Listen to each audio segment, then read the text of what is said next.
চরমোনাই জীবনে কল্পনা করে নাই, জামাত ইসলামী কখনো কল্পনা করেনি যে কখনো চরমোনাই স্টেজে উঠবো। চরমোনাই কখনো কল্পনা করেনি জামাত ইসলামের সাথে এক হবে। কিন্তু তারা কাছাকাছি চলে আসছে। যাদেরকে নিয়ে টেনশন ছিল না তাদের নিয়ে টেনশন। কথা ঠিক। একটা বিষয়ের জন্য যে আল্লাহ উলামায়ে কেরামকে এক বানায় দাও,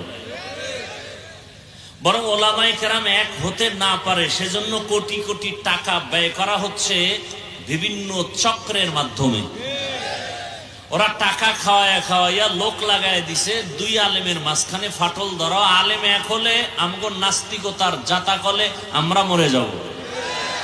কারণ আজকে যদি আল্লাহর জাতের উপরে শপথ করে বলছি আমার দেশের আলেম সব এক হয়, বাংলাদেশের জমিনে দাঁড়িয়ে কোনো নাস্তিক, কোনো বেঈমান, কোনো মুনাফিক আলেমের দিকে তাকায় কথা বলার সাহস পাবে না।